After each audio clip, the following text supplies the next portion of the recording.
consider Skype? No, actually, you sound quite good here. Oh, okay. So I have this nice fancy microphone, but it only works through the computer. But okay, good. Let's do it. And one of these days, I will. Actually, I've tried Skype in the past, but I've never pursued it aggressively. Well, you can buy these nice microphones to go on the computer. But, yes. Don't work for this one. There's some wonderful USB mics out there that are just remarkable. Yeah. Good morning. How are you? It's nice to hear your cheerful voice. Good. Yeah, good talking to you. It's been a long time since I've asked you to pronounce your name twice. Would you please do that for me? Ofri, like Ofri and the Brave. Ofri and the Brave. All right. Or like my patients say, like Oprah Winfrey.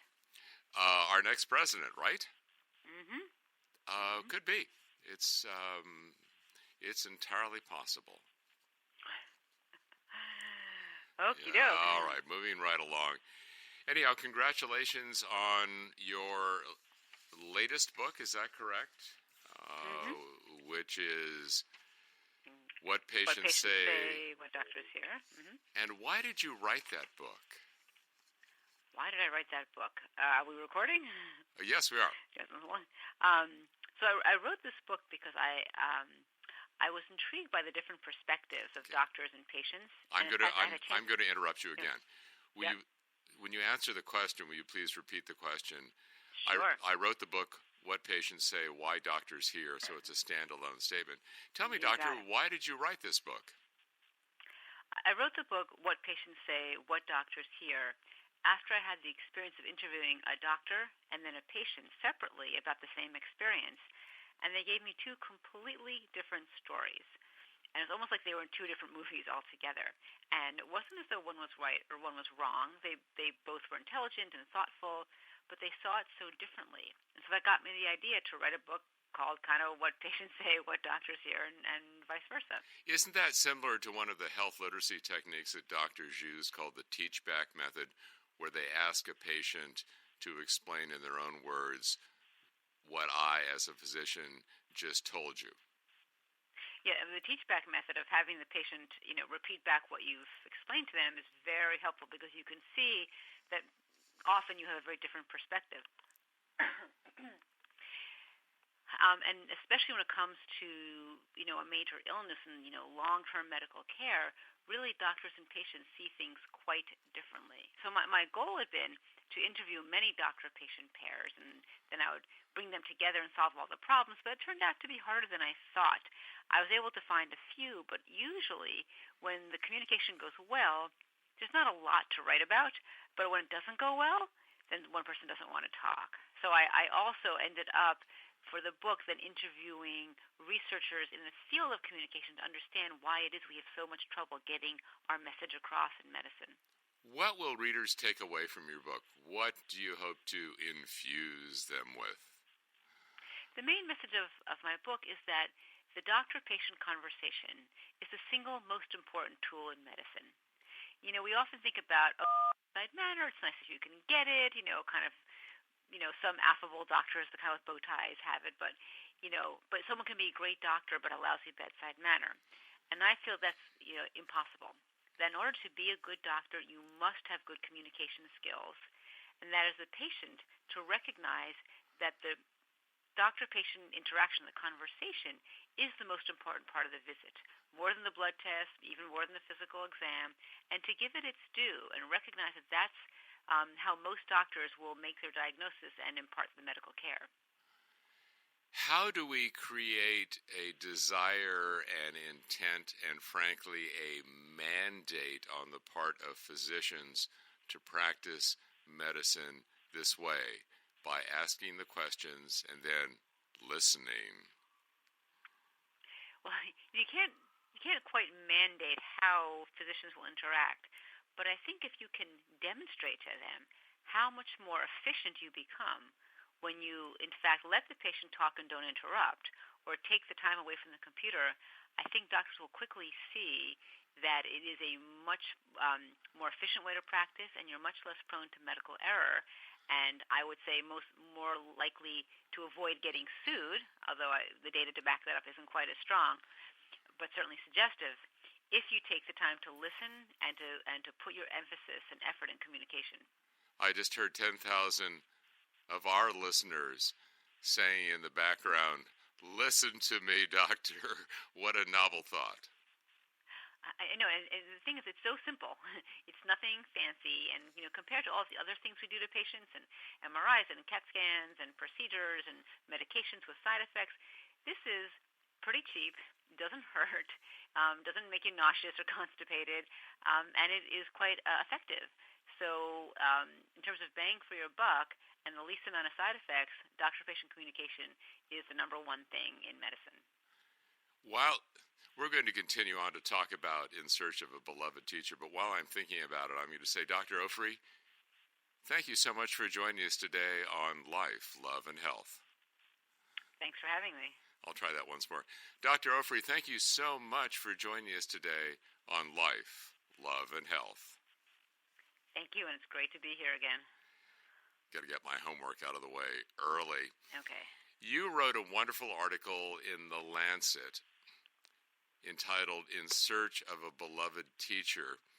Would you please read the opening paragraph from that article, which will really get us into this discussion of how you became a writer and perhaps even a physician?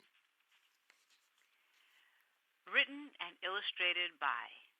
These words were written on a blackboard in September 1971 in crisp, authoritative chalk. We first graders at Colton Elementary School sat in awe as a young, energetic teacher took the stage in our lives. Ms. Zive, and she was the first person we knew who used that term, Ms., she beguiled us with a dazzling smile, a secret store of bugle corn snacks, plus a tantalizing promise to let us in on the magic that adults possessed, reading. In your article, to describe reading and writing, you used the word magic about a half dozen times. She infused in you not only a love for the word, but also a real passion for the process. How would you explain that? Well, I think of it as practical magic because for a child, the conversion of those squiggles on the page into stories and books, it does seem like magic. I mean, it seems like alchemy. And the other way of having a story in your head, of getting it onto a paper, the other way of having a story in your head and getting it onto the page, that's also magic. And crossing that divide, it seems incredible. And, as adults, we don't think much about it now. It's so obvious. But as a child, it truly is a magical process. And I think being a first grade teacher or a kindergarten teacher is really a special spot to be, to watch children gain that amazing power. You wax poetic in the article about keeping a journal. When did you start keeping a journal as a physician or perhaps as a medical student that essentially led you to become an author? Well, I confess that I didn't exactly keep a journal in the true sense of the word. As a kid, in my first grade class and my elementary classes, I loved writing books and stories. But when I became a medical student and resident, I remember thinking, I should be writing these experiences down. They were so intense, so intimate, and so singular. But I think there wasn't space. Both time-wise there wasn't space, but emotionally there wasn't space. And while I did write them all down in the medical chart, I knew their spleen size and their platelet counts, but it's not quite the same thing. But they stayed in me until I finally had a chance to take a break from medicine, and then all the stories just came pouring out. But I guess I kept a mental journal. I couldn't quite get myself to get it on the page until I could step away from medicine. 15 years ago, you say, when you published your first book, Singular Intimacies, Becoming a Doctor at Bellevue, about the journey through medical school and residency, you thought of Ms. Zive. Did I pronounce that correctly? Yes, you did. And the precious gift... Oh, go on. Yeah. As soon as I published the book, I wanted to find Ms. Zive because I felt like, in some ways, this book was her book, too, because I couldn't have written it without her. And I wanted to find her, but teachers How do you find a teacher? They didn't even have first names back then, remember? Well, actually, you apparently remembered her married name, which was Steinberg, and you looked for her in California where you saw. And interestingly enough, you remembered that Ms. Zive had named her daughter Danielle, apparently after you, so you put two and two together. Well, in this case, you put together Danielle Steinberg and found her on Facebook. What was that process like? Well, I'll say first, I tried to search Danielle Steinberg, California, over the years, and it was just too common a name, and California's too big a state. But then one day I looked on Facebook, and I got a singular, results of my search. I thought, okay, I'll send off a quick note. By any chance is your mother's maiden name Zive, and that you teach first grade at Colton Elementary School? And she shot back a response under a minute and said, "Oh, so you're the person I'm named after." I would love that when I read it. I'm sorry. Why don't you go? I interrupted you. So sure. You wrote a note. By any chance, is your mother's maiden name Zive? And did she ever teach first grade at Colton Elementary School? And what happened? And she shot back a response within a minute saying, "So you're the person I'm named after." How did that make you feel?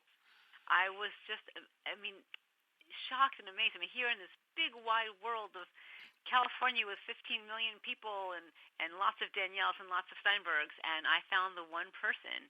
And the funny thing is that Ms. Zive never moved to California. I had made that up in my head. I don't know how I got that piece of information. Maybe it was fake news, or I somehow put it together. So my information was wrong. But it turns out that her daughter moved to California after college, and so that bit of misinformation became serendipitous, and I did, in fact, find her. How did you all finally get together, and where? So Ms. I had moved to Michigan. After finishing our year, she moved to Michigan and never left, and she was still living there, not a person who used the Internet. But because the daughter lived in California, she visited periodically, and the daughter now had children. And one day I was giving a lecture at a medical school near Los Angeles, and the mother was coming to visit. So I invited the daughter and her mother to come to my medical grand rounds. And if you've ever been to one of these medical grand rounds, the speaker gets up in front of the audience of 200 and 300 people and gives their disclosures. They say, I have a grant from this pharmaceutical company, I consult here, and all these disclosures. So I gave my disclosure. And what was that like? 40 years ago, somebody wrote, "Written and illustrated by" on the blackboard. And that person taught me how to read. And I had her stand up in the audience, and I said to the group, look at all of us with our white coats and our degrees and our grants. We owe it all to our first grade teachers. If they didn't teach us how to read, we wouldn't be there. And so we got to give her a round of applause, and I got to give her my books, and it was such a meaningful moment to reconnect with her. In the words of "In Search of a Beloved Teacher," will you please read to us the moment of handing your book? Will you please read to us that moment of handing your book to her? When I finally placed copies of books in Ms. Zive's hands, there were tears in both of our eyes. It had taken long, but I was finally able to say thank you to the person who planted me onto the path. Okay, I'm going to have to interrupt you. There's Sure. some interference in the lines. It's as if someone is pushing keys in the background. Tell me in your own words, the words you wrote in the article "In Search of a Beloved Teacher," what that moment was like when you not only got together with Miss Zive, but you gave her copies of your books. When I finally placed copies of my books in Miss Zive's hands, there were tears in both of our eyes. It had taken far too long, but I was finally able to say thank you to the person who planted me onto the path to becoming a writer as well as a physician. These books were, in some way, her books too. Would you please repeat that once more, because there was another blip on there. Okay. And did you want me to read the paragraph that follows also? Sure. Okay. You can always cut it out. When I finally placed copies of my books in Ms. Zive's hands, there were tears in both of our eyes.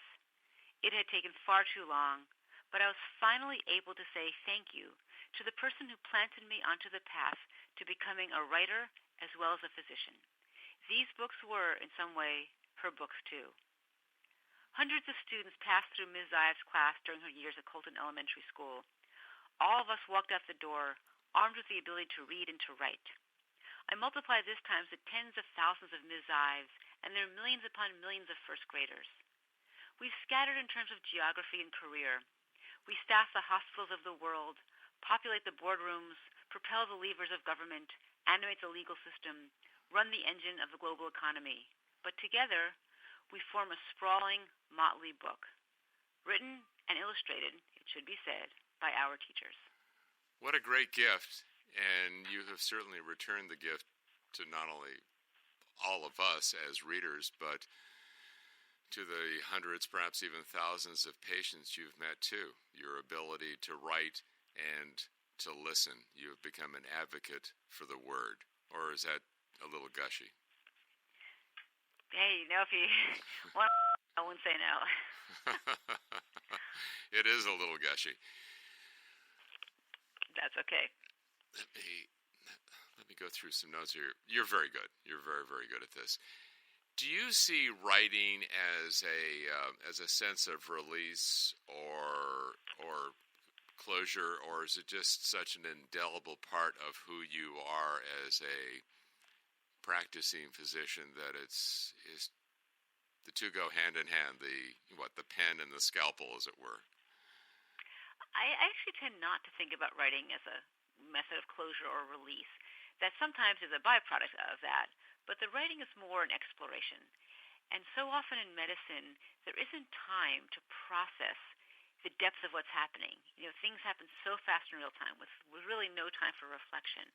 And writing is the chance to slow down the tape, to take it slowly, to rewind as much as you want, replay as much as you want, rethink it, set the frame in a different spot, and just sort through and figure out where will this intense experience, where will it come to rest in my soul.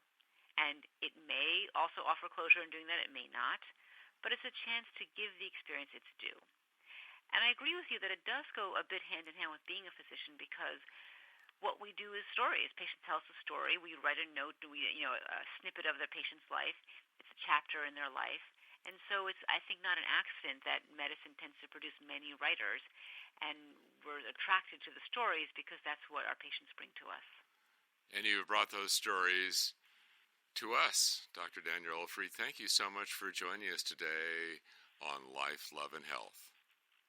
Thank you, Chris. Anytime. You're really good at this. It's been so long since we've gotten together. I know. Well, I miss you. Happy anytime. All right. Let me know when it's up and we'll send it around. I will certainly do that. Hold on just a second. Let me make sure everything's working. Okay. Well, tell me, Dr. Ofri, how can our listeners learn more about you and your work? Perhaps a website, the names of several of your books? This is your opportunity. Well, I keep all of my writings on my website, which is just DanielleOfri.com. And how is that spelled, please? DanielleOfri. One of these days I will teach you to do that. Tell me, Dr. Ofri, how can our listeners learn more about you, perhaps a website, and please spell the URL. So I keep all of my writings at my website, DanielleOfri.com, DanielleOfri.com. And I have a monthly newsletter that gives people the new writings, as well as access to my books, including the most recent one, What Patients Say, What Doctors Hear, and the one before that, What Doctors Feel, How Emotions Affect the Practice of Medicine. And I also keep links to the Bellevue Literary Review, which is the literary journal that I edit here at Bellevue Hospital, in which we publish fiction and poetry about health and healing. Dr. Ofri, it's been an absolute joy, and congratulations. And I know Ms. Zive is smiling because she's listening to the show. Hello. Dr. Ofri, thank you so much for joining us today on Life, Love, and Health. Thank you, Chris. We'll do it again. All right, Bye-bye. We did it. Yay for us. Yeah, excellent. Okay, anytime. Let me know. This is pretty easy. Thanks. But Okay. check out Skype. It actually works pretty well, No, I have to say. actually I will. And since you apparently have a really terrific Skype microphone or USB mic, I'd like to try that Yeah, out. yeah, and they're easy to get. Okay. All right. We'll do a test Off we one go. of these All right, days. have a great day. Thanks. Thanks again. Bye-bye.